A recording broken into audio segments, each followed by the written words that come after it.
story of Nuh and we reach this point of the connections that the Ahlul Bayt made between the story of Nuh, the long life that Nuh lived, and the story and the life of our beloved 12th Imam. When you have an Imam who's living for more than 1,000 years, or you anticipate that he's going to live for more than 1,000 years, and you have a prophet who's lived for 2,500 years, it is natural that you will try to draw parallels and connections between the stories of these two. And therefore the narrations told us the same way as people are waiting for the Imam to come, the 12th Imam to come back, it was very similar during the time of Nuh as well, because for many years Nuh was telling his people that God's decree was going to come, God's punishment was going to come. He was going to save the disbelievers or the believers, he was going to punish the disbelievers. But the people looked and waited and nothing happened for many, many years. And as we'll discuss tomorrow, this carried on for more than 100 years, 200 years. Imagine a prophet is telling you for hundreds of years that God's decree is going to come, and you keep waiting, and you keep waiting. After 50 years, 100 years, you say, well, it's probably not going to happen anymore.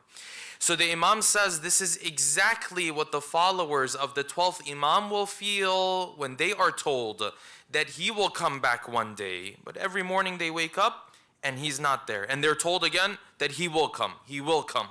And many other connections that were drawn between the story of the 12th Imam and the story of Nuh alayhi salam. And we said that what makes these connections so special is that the characteristics that Nuh had were extraordinary. These were characteristics that not any messenger of God or any normal servant of God would have. First of all, he was considered to be a chosen servant of God, and the Quran speaks about this in Surah Al Imran. The second characteristic of Nuh is that he was a thankful servant of Allah. Innahu kana abdan shakura. Everything that Nuh did, he'd raise his hands and thank Allah subhanahu wa ta'ala for those blessings.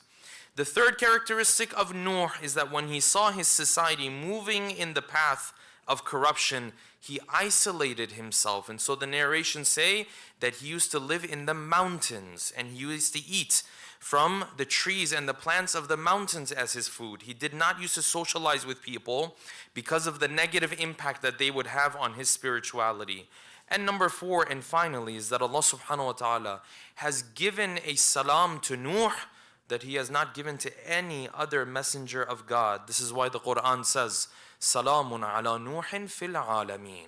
Salam to Nuh on behalf of all of the nations who've ever lived on earth, because Nuh was the first to plant the flag of Tawheed, the first messenger to bring about a faith and a religion. This is Nuh, the special characteristics that he has. But on the other side, you had the people of Nuh and the many issues and the many stubbornness that the people of Nuh had. That's why the verses of the Quran say, إِنَّهُمْ كَانُوا أَظْلَمَ وَأَتْقَى. They were more wrongdoing, they had the most injustice, the people of Nuh.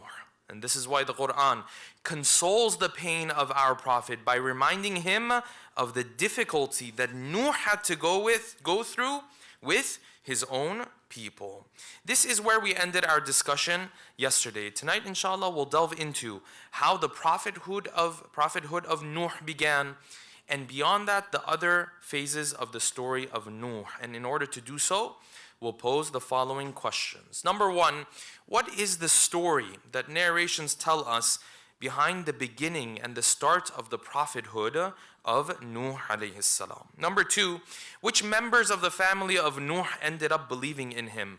And which members of his family ended up disbelieving in his message? Number three, what are the benefits of istighfar and turning back to Allah subhanahu wa ta'ala that Nuh used to speak of to his own people to encourage them to come back to the right path? Number four, does every human being sitting here, watching online, wherever you might be, does every human being have one time set for his death? Or is the reality that every human being has 2 times set for his death? And depending on his own actions and depending on what he decides to do, he has the opportunity to shorten or lengthen his own life. Number 5, who are the mala that the Quran refers to? This upper echelon of society that the Quran refers to as those who used to object and oppose the message of Nuh alayhi salam. Number 6, what were the objections that the people of Nuh had to his message? And what lessons can you and I learn from those objections? And number 7, and finally, what was the message that Nuh gave to his people when his people asked him to turn away and disregard and kick out of his ummah the poor people of his ummah? What was his reaction to this suggestion that they gave to him? Tonight, inshallah, we'll delve into these 7 questions with a loud salawat ala Muhammadin wa ali Muhammad. Allahumma salli ala Muhammad wa ala Muhammad. We begin our story from here. The people of Nuh were a people who already had idols as part of their lifestyle. And these idols, the narrations tell us that in fact they used to be idols of good servants of God that some of their forefathers started to make. And because their forefathers had made these idols of the special servants of God, over time it became part of their culture that they would worship the idols themselves. They would worship these statues themselves. This is in Ilal al-Shara'i', Shaykh al-Saduq narrates this from the 6th Imam. And this narration is part of the reason why you find in our faith, some of our scholars have issues with someone building a full human-like statue. This is why scholars, many of them, have restrictions on this issue. Some of it comes from this narration, that this was the cause that eventually led to these people looking at these statues and starting to worship them out of their ignorance. This was the people of Nuh. Nuh already saw this. The narration says Nuh was isolated from his people. He was out in the mountains. He used to eat from the plants and the trees. The narration says one day Jibreel came to Nuh. Found him isolated, sitting in the corner. He said, Nuh, why are you sitting here? He said, you see my people? They don't believe in God. They are a corrupt people. They have the wrong customs, wrong beliefs. I've separated myself from them. I don't want to be a part of their customs, their practices.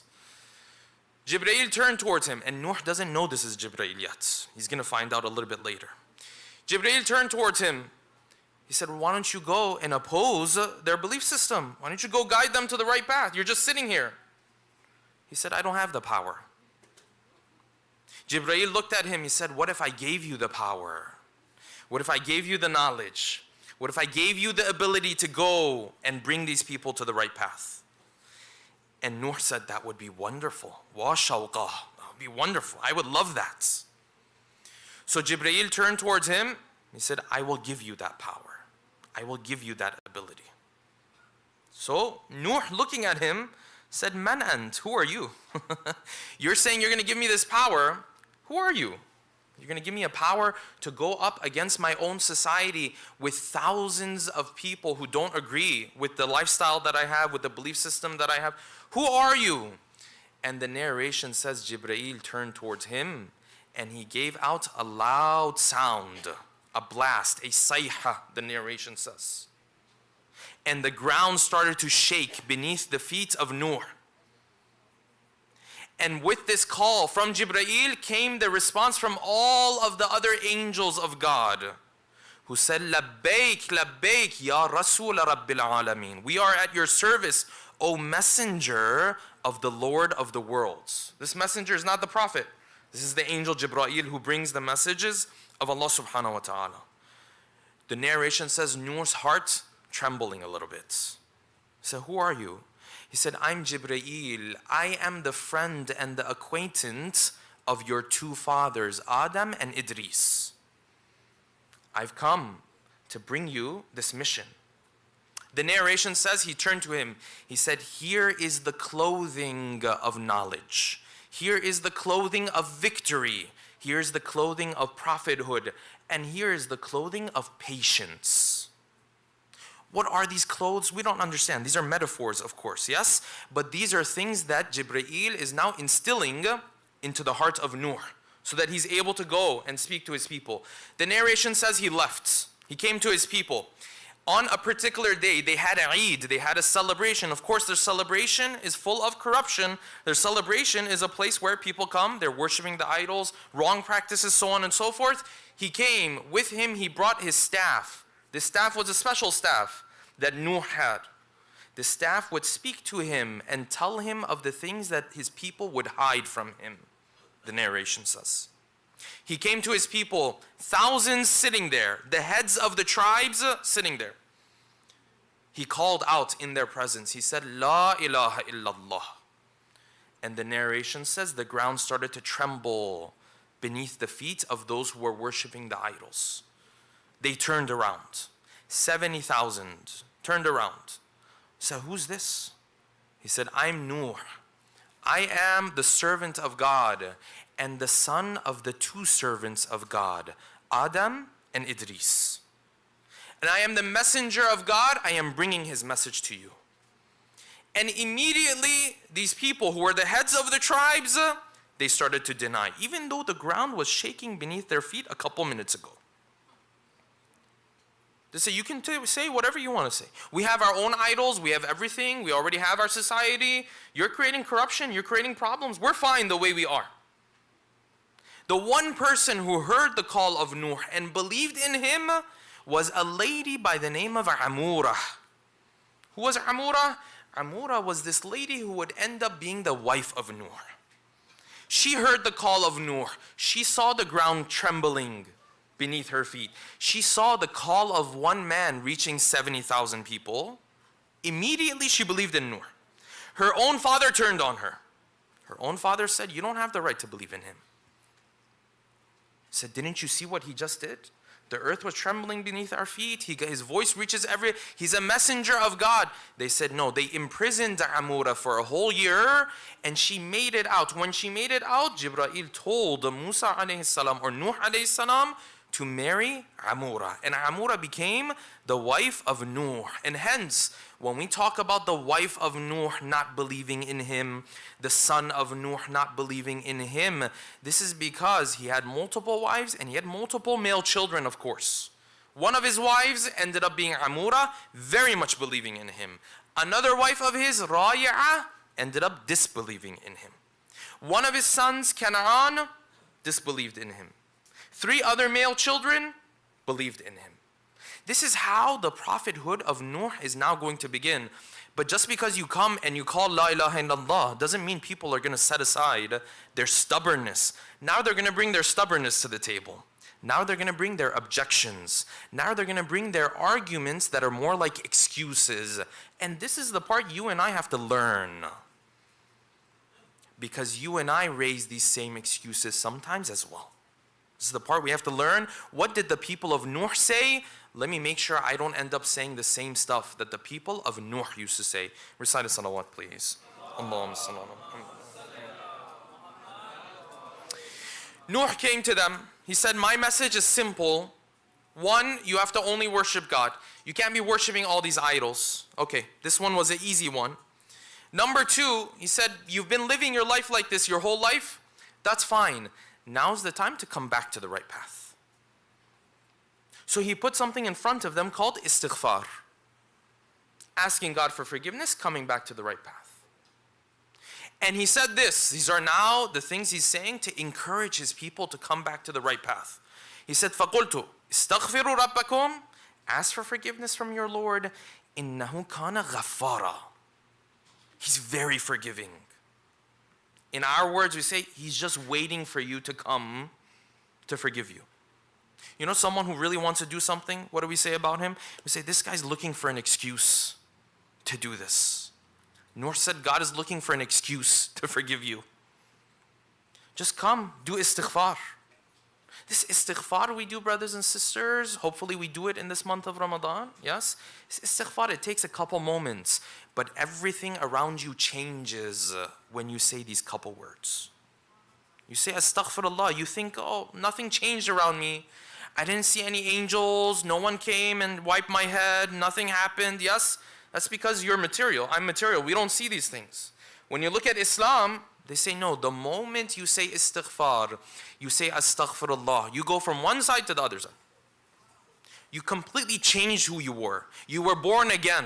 You're not the same person anymore. You're completely different now. I said, wait a second, I just said astaghfirullah. I just asked God for forgiveness.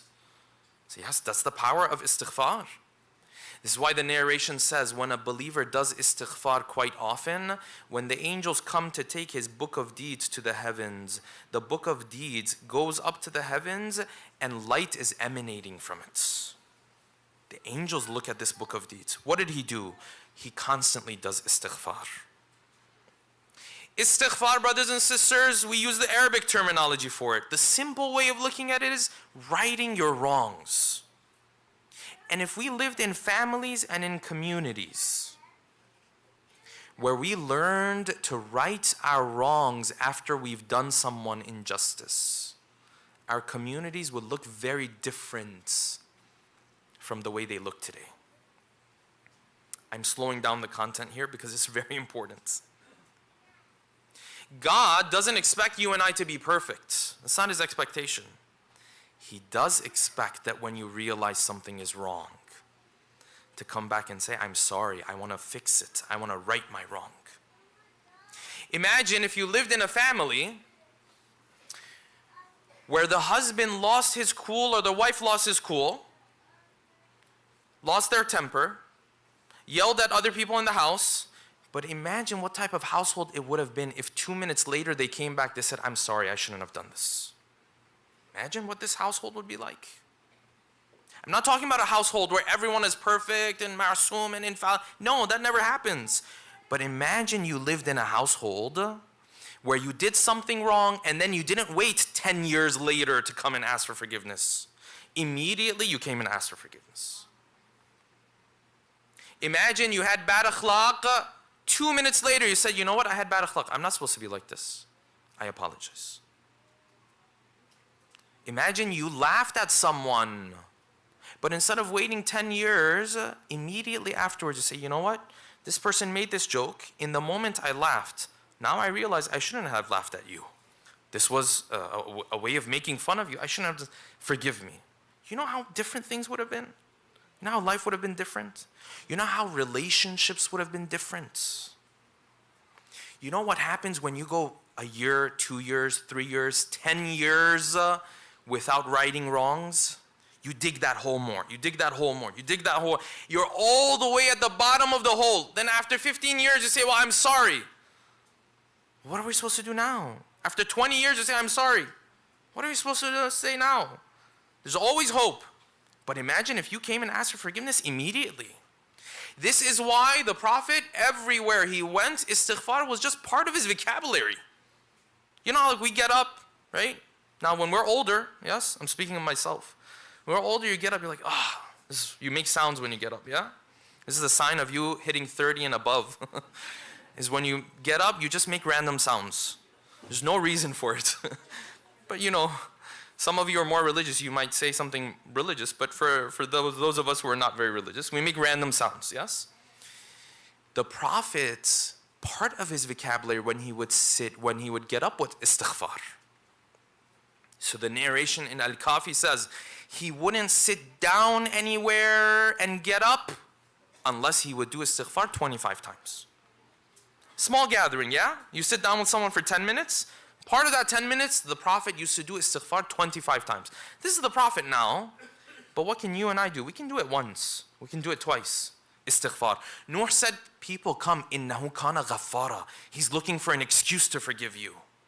But he didn't stop there. He said, you know what else he will do? If you do this istighfar, he will also forgive your sins. Everything you've done up until now, gone. You will be completely pure if you come back to the right path. First benefit of istighfar. They didn't do it.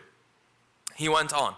He said, listen, let me tell you even more. Because the people of Nuh were a people of the dunya, Nuh had to tell him of the benefits of istighfar in the dunya. He couldn't come to them and say, listen, if you do istighfar, God will love you. It's like, what benefit is that for? I don't care if he loves me. So Nuh had to come to them with benefits of worldly things. So he went to the worldly things as well. These are also part of the benefits of istighfar.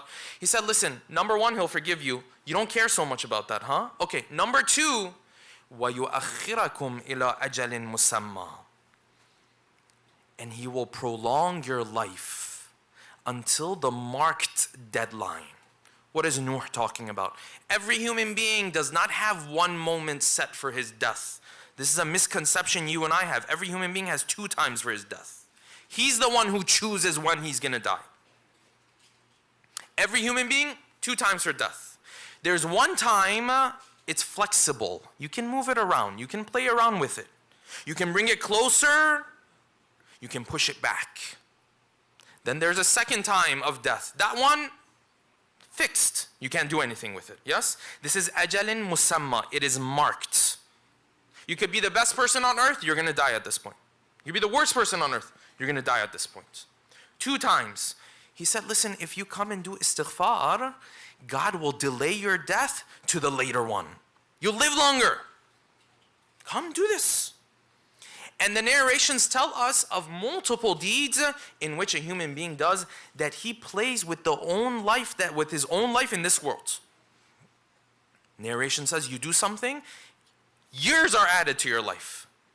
Narration says you do the opposite of it, years are taken away from your life. So the 6th Imam has a beautiful narration. And the doctors will not be very happy when they hear this, because it goes against their profession.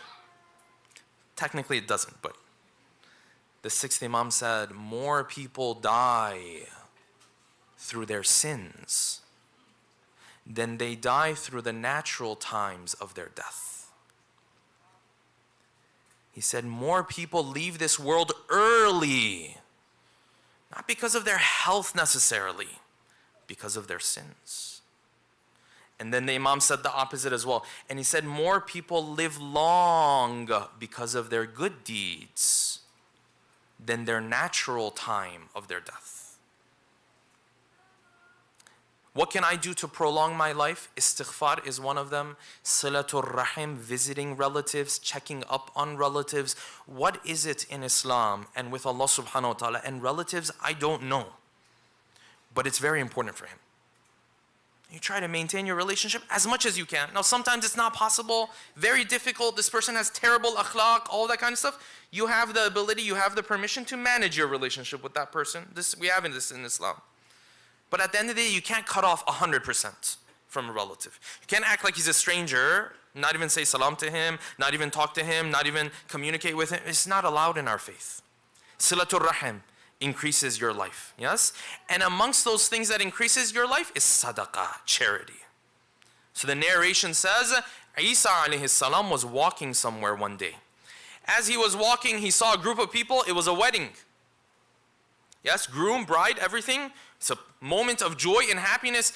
As he was walking, he turned to his companions. He said, you see these people happy? Tomorrow when we come here, this place of joy and happiness is going to be a place of sorrow and sadness. Say, why? Ya Ruh Allah. Why? What happens?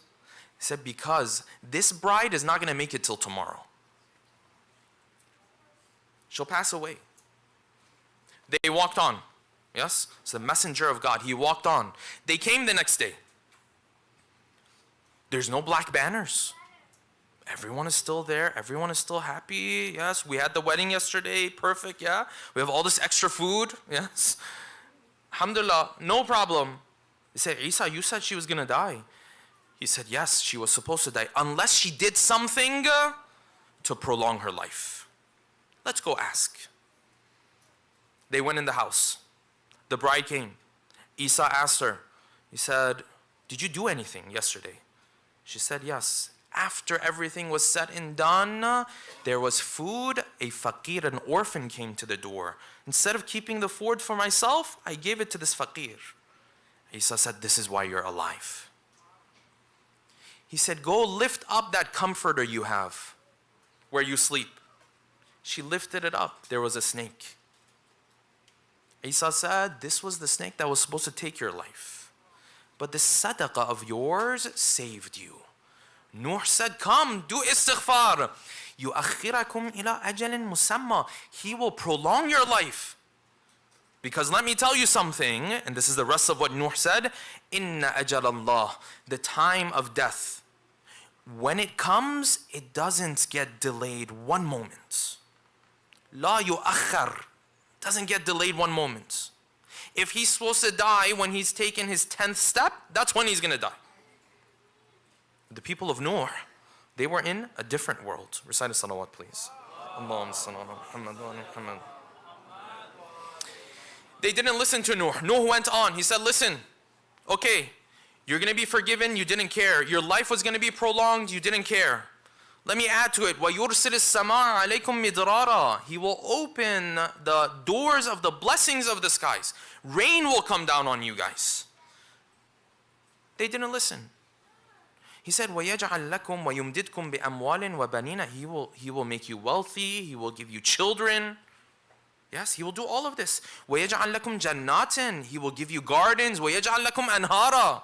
Springs of water. What else are you asking for? But the people of Nuh couldn't really care about this stuff.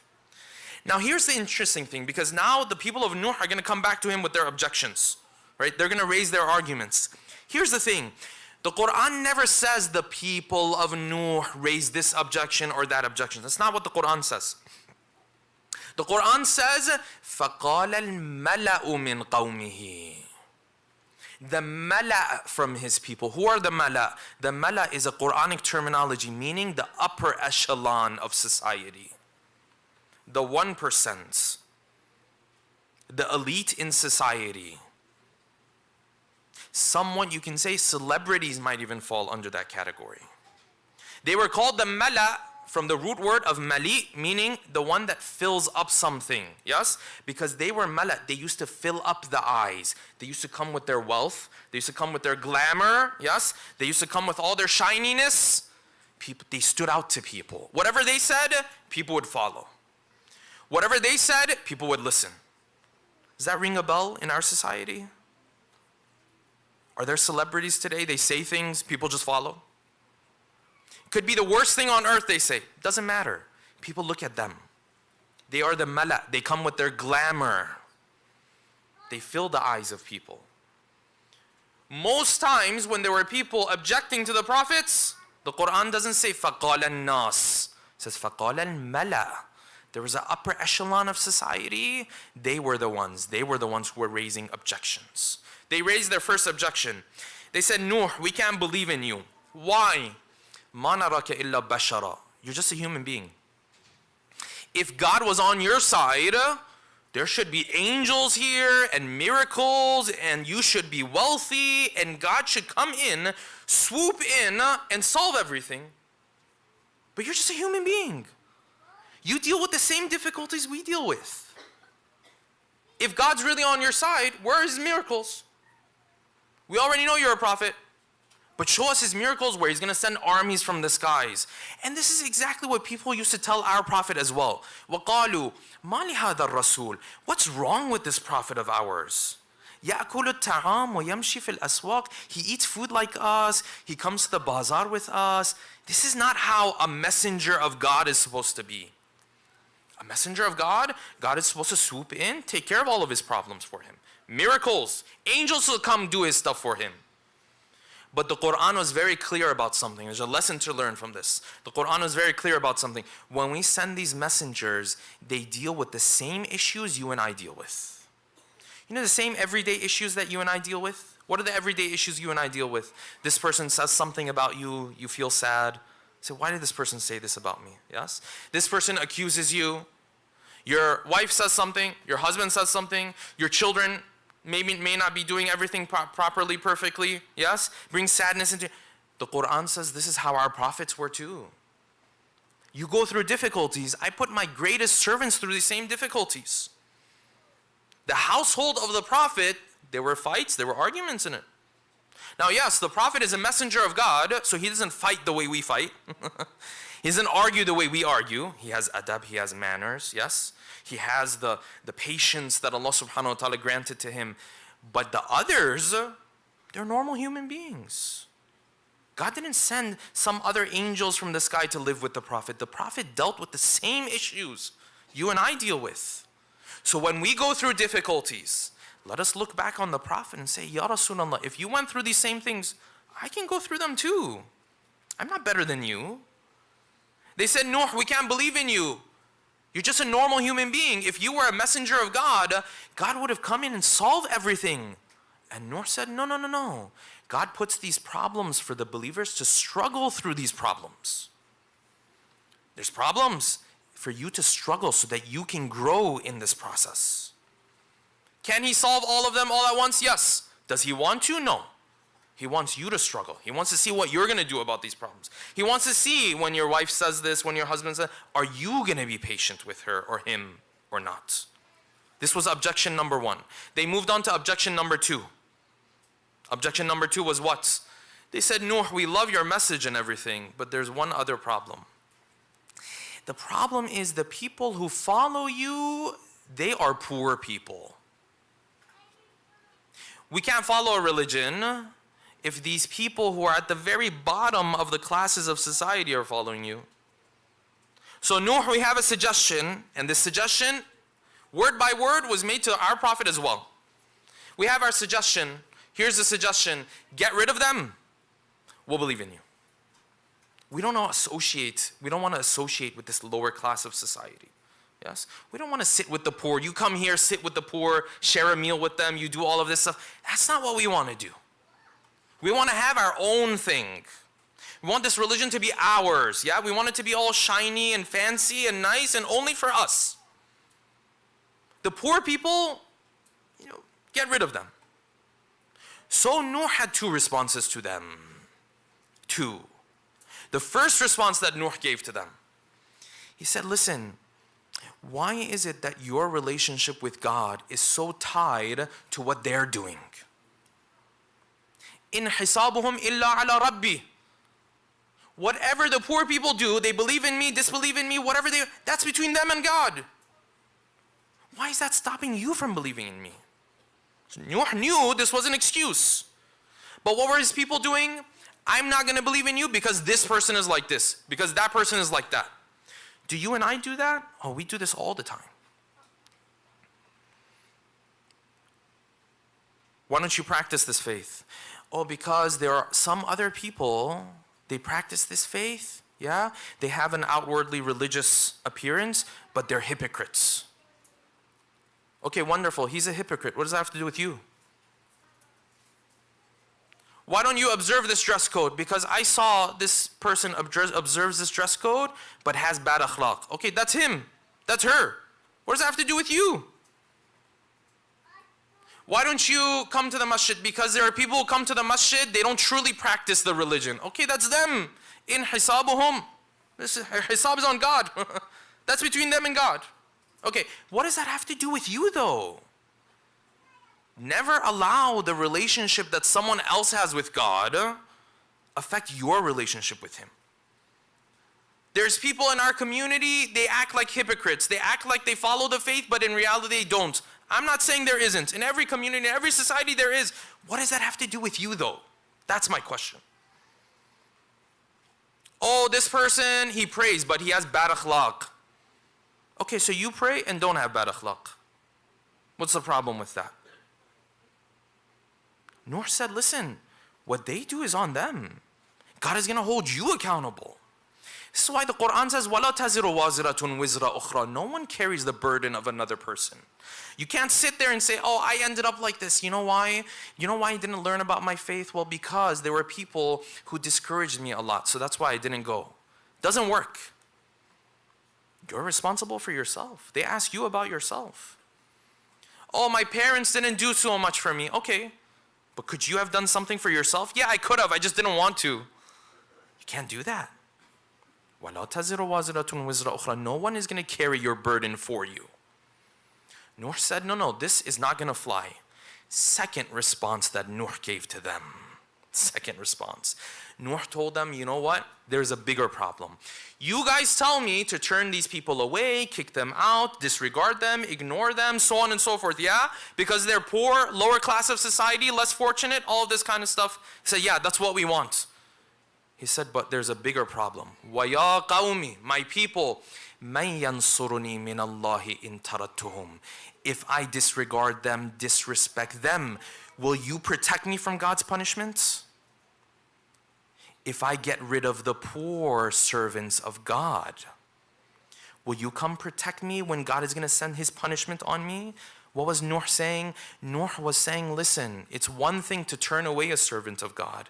It's another thing to turn away a less fortunate servant of God. This second one is very scary. Saying, listen, you don't understand. The moment I say no to these people because they are poor, God's punishment can come any second. I'm afraid. I would never do that. Are you going to come save me? You're not going to come save me. God's punishment is going to come on me. So the narration of the 8th Imam says, inshallah we'll continue on this point more tomorrow.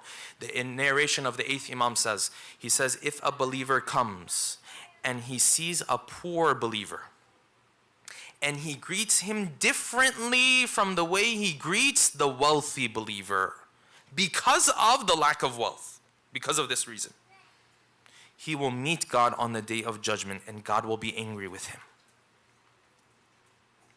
They said, Nuh, kick them out. And Nuh said, I could never do such a thing. God's punishment immediately could come upon me. Tomorrow, inshallah, we'll continue with this portion of the story of Nuh. Let's take a moment to recite Surah Al-Fatiha for all of those who have worked hard, the volunteers.